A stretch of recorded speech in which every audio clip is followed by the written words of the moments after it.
श्री सीताराम शिखावस्थी के चैनल में आप सभी का स्वागत है। मैं हूं शिखावस्थी। आज इस वीडियो में हम बात करेंगे अश्विन मास के कृष्ण पक्ष की एकादशी तिथि के विषय में।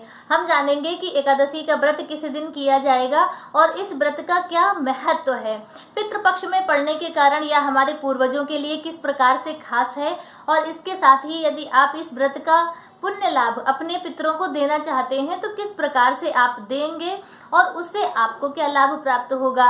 तो वीडियो बहुत ही महत्वपूर्ण है, पूरा देखिएगा। अच्छा लगे तो लाइक कमेंट शेयर कीजिए। चैनल पे पहली बार आए हैं तो चैनल को सब्सक्राइब जरूर कीजिए।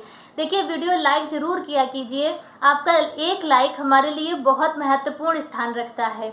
आप एक लाइक और कमेंट ही ऐसा जरिया है जिससे हमें पता चलता है, हम यह जान पाते हैं कि किसने मेरा वीडियो देखा और किसको अच्छा लगा, किसको नहीं अच्छा लगा, क्या कमी है वह भी आप कमेंट करके बता सकते हैं। तो चलिए वीडियो की शुरुआत करते हैं।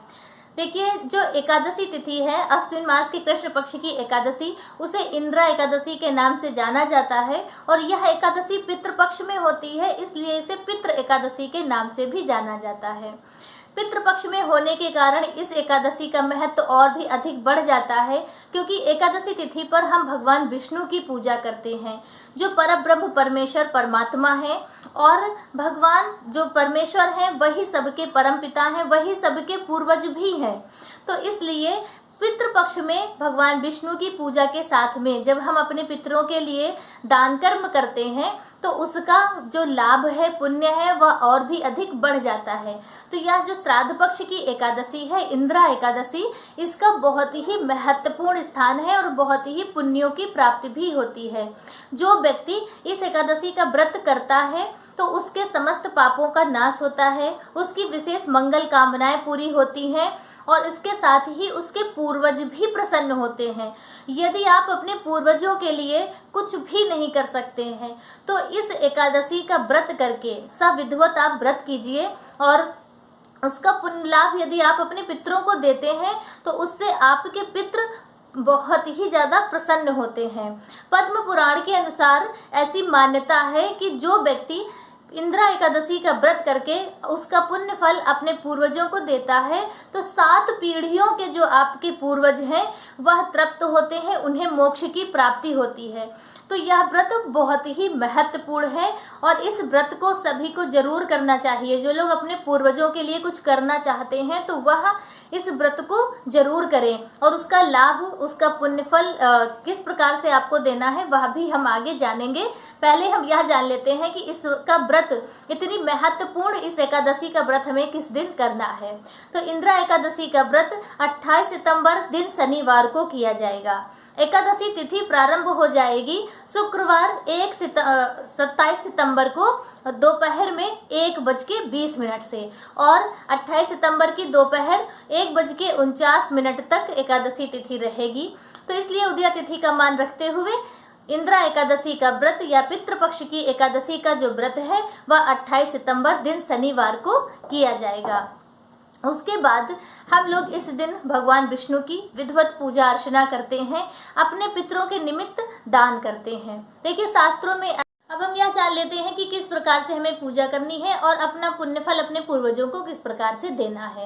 देखिए, जैसे हम लोग प्रत्येक एकादशी में करते हैं उसी प्रकार से आपको 10वीं तिथि से ही व्रत का पालन करना है और 10वीं तिथि से ही आपको अन्न का त्याग करना होगा सूर्यास्त के बाद में, और शुद्ध सात्विक भोजन आपको 10वीं तिथि से ही करना होगा, चावल का त्याग करना होगा। उसके बाद जब आप सुबह अपने व्रत का स्नान करने के बाद जब आप अपने व्रत का संकल्प लेंगे तो उसी समय आप जो जैसा भी व्रत आपको करना है, निर्जला करना है, जल फल पे करना है, तो आप अपने व्रत का संकल्प लीजिए।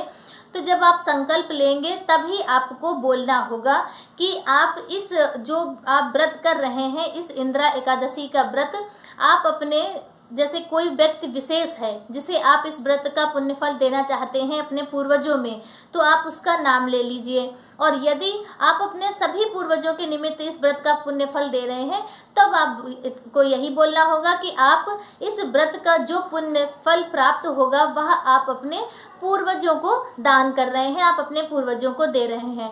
तो यह आप अपने संकल्प में जरूर बोलें। उसके बाद फिर आप अपना पूरे दिन व्रत के नियम का पालन कीजिए, और जिस प्रकार से सभी एकादशी पे करते हैं उसी प्रकार से आपको करना है। लक्ष्मी नारायण भगवान की विधिवत पूजा अर्चना करनी है और दान इत्यादि करना है, और फिर रात्रि जागरण कीजिए। और उसके बाद दूसरे दिन सुबह यानी कि 29 सितंबर को आप जब सुबह उठेंगे, स्नान आदि करने के बाद फिर आप भगवान की विधिवत पूजा अर्चना कीजिए, और व्रत पारण करने से पहले भी फिर आप एक बार भगवान के सामने, भगवान के समक्ष अपने व्रत का संकल्प करके दान कर दीजिए कि जो भी आपको पुण्य लाभ इस व्रत से प्राप्त हुआ है तो उसका पूरा फल आप अपने पूर्वजों को दान कर रहे हैं। इस प्रकार से दान करने के बाद फिर आप अपने व्रत का पारण कीजिए।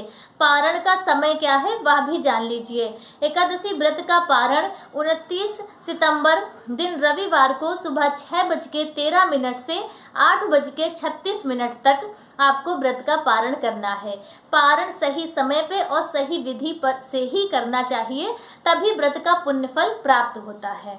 अब आपको लगेगा कि आपने व्रत किया, पूजा पाठ किया और उसका पूरा फल आपने अपने पूर्वजों को दे दिया तो आपको कुछ भी नहीं मिला, तो आप ऐसा बिल्कुल भी ना सोचें। हमारे शास्त्र ऐसा कहते हैं कि व्रत इत्यादि का जो हम लोग पूजा पाठ का जो पुण्य फल अपने किसी को भी यदि आप दान करते हैं तो उसे तो उसका लाभ प्राप्त होता ही है, आपको भी पुण्यों की प्राप्ति होती है, क्योंकि इन सब व्रतों का दान करना मामूली बात नहीं होती है, छोटी बात नहीं होती, बहुत बड़ी बात होती है। तो इससे भगवान बहुत ज़्यादा प्रसन्न होते हैं। इसके साथ ही आप जिसे दान कर रहे हैं उसकी आत्मा भी प्रसन्न हो रही है, तो आपको डबल ऑफर मिलता है, आपको दोहरा लाभ मिलता है। भगवान भी आपसे प्रसन्न होते हैं और जिसके लिए आप दान कर रहे हैं उसकी आत्मा भी बहुत ज़्यादा प्रसन्न होती है। और यदि आप इस एकादशी का, इंदिरा एकादशी का व्रत करके अपने पूर्वजों को संकल्प के साथ दान करते हैं तो आपके पूर्वजों के लिए इससे बड़ा दान और कुछ हो ही नहीं सकता है। एकादशी दान का पुण्यफल दान करना बहुत बड़ी बात है। तो इस शुभ कार्य को हो सके तो जरूर कीजिए, और इससे आपको भी बहुत ज़्यादा पुण्यों की प्राप्ति भी होती है और आपके पूर्वजों को भी मुक्ति की प्राप्ति हो सकती है।